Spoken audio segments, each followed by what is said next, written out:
Entrevista coletiva após o jogo com o técnico Renato Paiva. Professor, boa noite.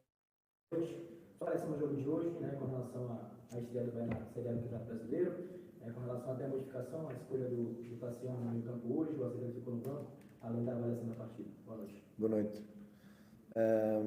Acho que é um jogo que intercalou em muitos momentos, algumas vezes nós melhor, outras vezes o Bragantino melhor que nós. É assim a Série A, vai variando um bocadinho as alternâncias do jogo.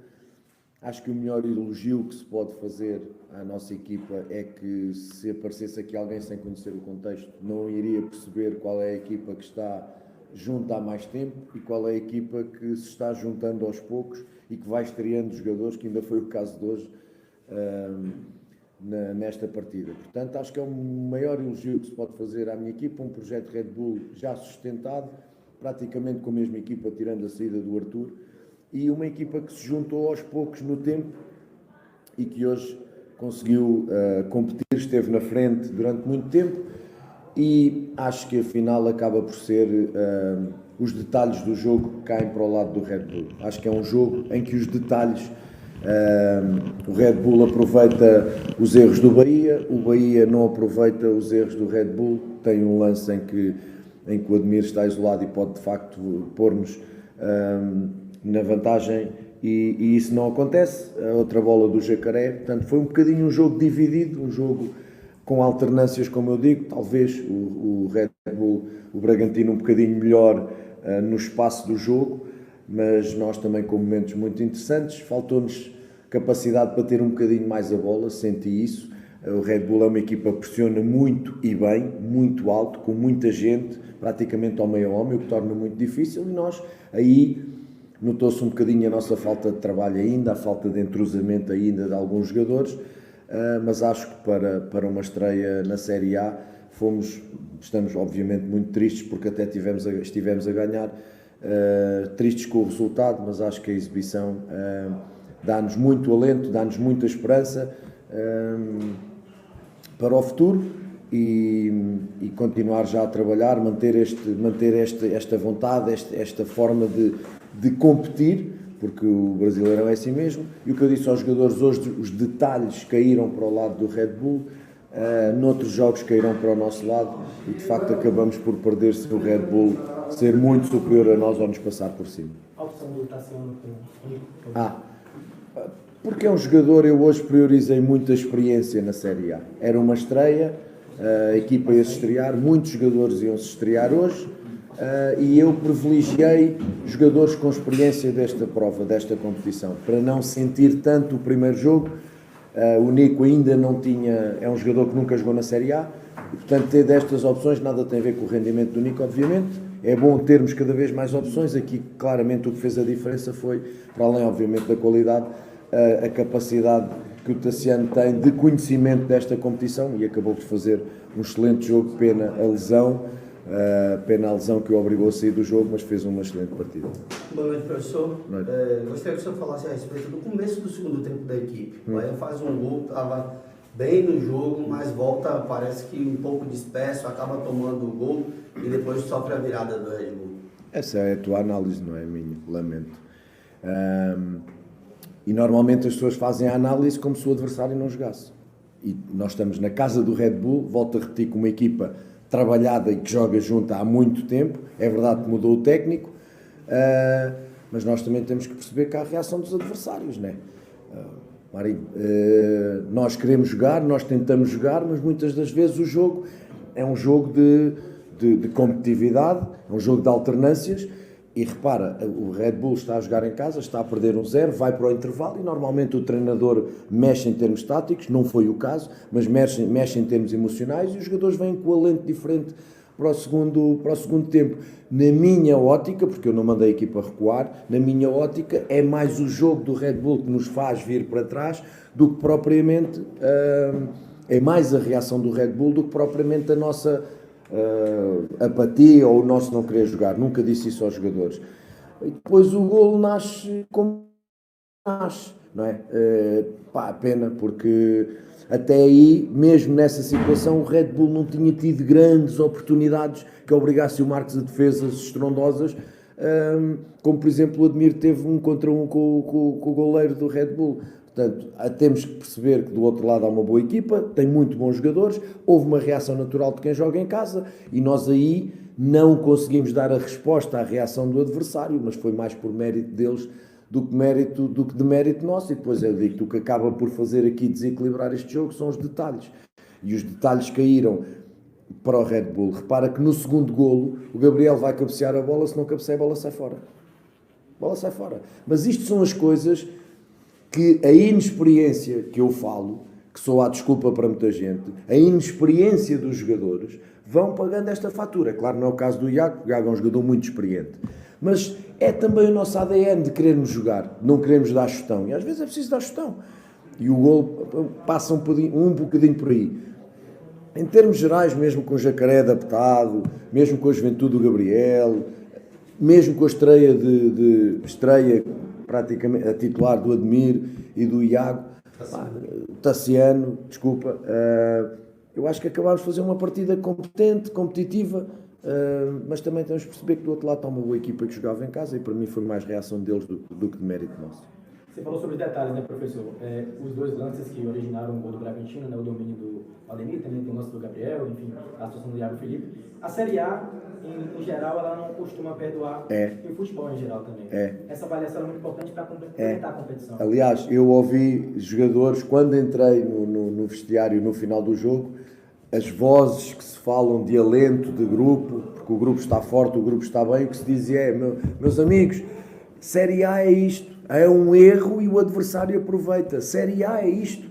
E, portanto, é o nível onde nós queremos estar, é o nível onde chegou o Bahia agora, recém-ascendido, é o nível de um elenco novo e jovem, e isto vai acontecer e só vai terminar, ou vão diminuir com o passar do tempo, com a competição, com o jogador a somar jogo atrás de jogo. É assim que é. Nós queremos estar a este nível e este nível é isto. Tu erras uma vez ou duas. O que é que aconteceu hoje? Hoje o Bragantino também errou e nós no momento de fazermos o golo não fizemos. Essa bola do Jacaré, por exemplo, cabeceia ao lado. Temos aí umas quantas, é o que eu digo, o detalhe caiu para o adversário. Pela sua competência técnica e tática, nós não fomos tão competentes na definição. Perdemos o jogo. Boa noite. Boa noite, Renato. Boa noite. Hoje foi pela primeira vez, teve o seu duelo com o Pedro Caixinha. Sim. O Pedro Caixinha falou muito bem de você na coletiva do Bragantino. Obrigado. E falou sobre o seu trabalho em Portugal. A gente viu ao longo da história toda vários técnicos históricos brasileiros treinando clubes portugueses. E a gente vive uma fase hoje no século XXI com muitos técnicos portugueses de boa carreira vindo treinar o Brasil. Como que você analisa essa situação? Olá, boa noite. Retribuo primeiro as palavras do Pedro, que tem uma carreira e uma trajetória invejável, com títulos no México, com passagem pela Escócia. Enfim, o Pedro tem um trabalho de muita experiência e de muita qualidade e hoje viu-se aqui e eu acho que muitos momentos do jogo valorizam o nosso trabalho e aquilo que nós fizemos contra o Red Bull Bragantino do Pedro, que é uma equipa que não deixa jogar e nós em alguns momentos conseguimos jogar. Depois eu não queria ir muito, já respondi essa pergunta várias vezes, não queria ir muito por bandeiras, porque acho que a competência não tem bandeiras. Há muito esta coisa que o treinador português, sim, o treinador português é bom, mas o treinador espanhol também é, o italiano também é e o brasileiro também é. Eu já disse, sou fã de Fernando Diniz. Eu sou fã, confesso, de Fernando Diniz e do seu trabalho. Por exemplo, sou fã do Tiago que está no Sporting Cristal. Portanto... o futebol brasileiro também tem bons treinadores. O Renato é bom treinador, o Tite é bom treinador. Enfim, não gosto de criar este sectarismo. Agora, também é verdade que eu com 53 anos passei essa experiência enquanto adolescente e adepto do Benfica, em que não vi Autoglória, que é uma figura marcante em Portugal, mas vi Marinho Pérez, mas vi Paulo Autuori, vi Scolari, vi Carlos Alberto Silva, René Simões, vi tanta gente de qualidade que nos ajudou nesse momento, em termos de treino, a subir muito o futebol português pelos seus conhecimentos, pela sua qualidade. E conjuntamente com eles, o número enormíssimo de jogadores brasileiros. Nós chegámos a uma altura em que tivemos quase metade da seleção brasileira a jogar em Portugal. Entre Ricardo Gomes, entre Mozart, entre Aldair, Douglas, Silas, Geraldão, Celso, Branco, enfim, Paulinho Cascavel, Casagrande. É um número, e esse momento, as cores brasileiras foram extraordinariamente importantes para o futebol português. O futebol português deu um grande salto, o Porto ganhou a Liga dos Campeões naquela altura e por aí fora. Portanto, eu acho que estas sinergias e estas trocas são muito importantes. Eu não me vou nunca divorciar de uma responsabilidade enorme que tenho. Sei que é a vida do imigrante no futebol, no ensino, na ciência, do que seja. Eu cruzei uma fronteira e tenho a noção e a sensação que estou a roubar ou a ocupar um lugar a um colega meu brasileiro. Da mesma forma que um colega meu brasileiro pode atravessar o oceano e ocupar o lugar do treinador português. A única coisa que a gente tem que fazer é ser competentes, deixar um bom trabalho, acrescentar alguma coisa ao futebol brasileiro com o nosso trabalho, com o nosso conhecimento, bebermos muito também do que é o futebol brasileiro. Portanto, não gosto muito de ver isso de bandeiras, desejo toda a sorte do mundo aos meus colegas portugueses aqui, sem ser nacionalista, mas eu reconheço qualidade e competência em muitas nacionalidades na área do treino. Voltando a falar do jogo, lá no Rio de Janeiro, após vencer o Volta Redonda, quando a repórter te perguntou sobre a ausência de Cauli, você brincou e falou que não sentiu falta porque ganhou o jogo. Só que hoje eu vou perguntar de após a derrota, o fator Biel. Sim. O quanto prejudicou o teu ataque não ter um atleta como o Biel hoje entre os 11? O Biel, vamos ver, eu em 22 anos, podes procurar coletivas, entrevistas, nunca chorei pela ausência de nenhum jogador.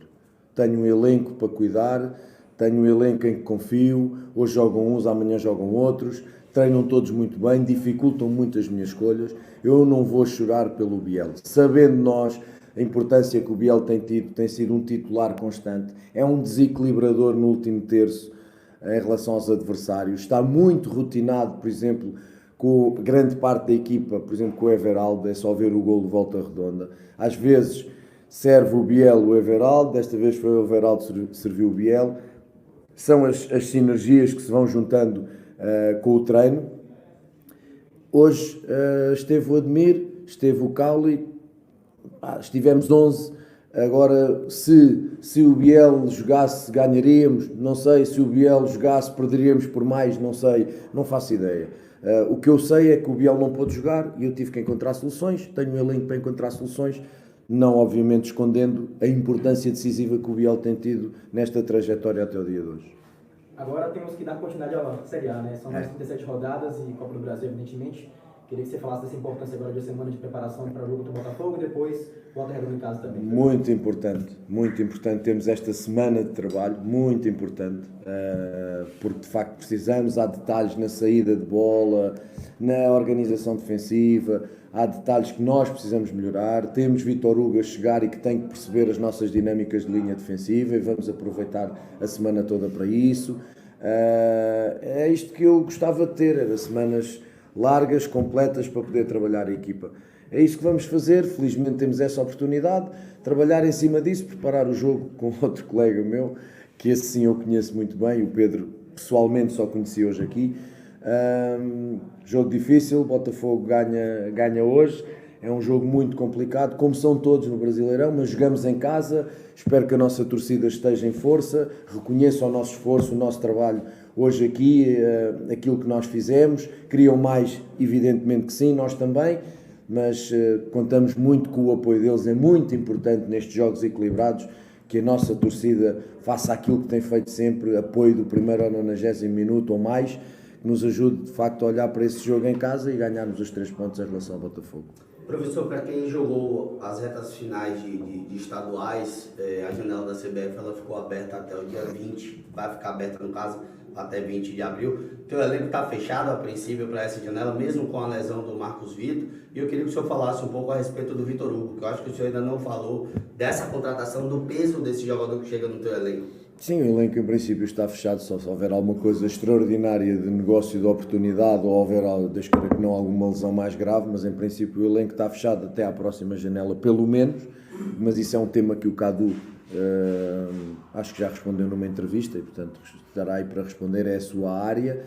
Em relação ao Vítor Hugo, é um zagueiro de muita experiência, é um zagueiro habituado a ganhar títulos. Nós precisamos num elenco novo em junção novo em juventude e novo em poucos jogadores que eram titulares nas suas equipas na época anterior. Tudo isto misturado é o que eu digo, hoje não se notou em relação ao Bragantino, que é o melhor elogio que podemos fazer ao nosso trabalho e ao trabalho deles. O Vítor é um jogador, é um zagueiro de canhoto, que nos vai ajudar muito com a sua experiência, com a sua qualidade. Nesta linha 3 é um jogador que pode ser muito importante também em termos de liderança, juntamente com o Canu, pela experiência que têm. Foi um jogador que nós pedimos muito, teve o pior deste mundo, que é perder uma mãe, perder um familiar, e eu de imediato, assim que soube, o que fiz é o que me compete fazer enquanto ser humano, é dizer ao Vítor, leva o tempo que tu entenderes, porque despedir de uma mãe é algo muito doloroso e, portanto, tens que ter o teu tempo. Ele teve o seu tempo, teve o seu espaço, voltou, treinou connosco ligeiramente ontem, agora estará aí à disposição na próxima semana. Como eu digo, nós temos um trabalho de linha defensiva muito detalhista e eu vou estar todos os dias a trabalhar com ele na linha defensiva e para perceber se depois ele tem condições para se estrear na segunda-feira ou não.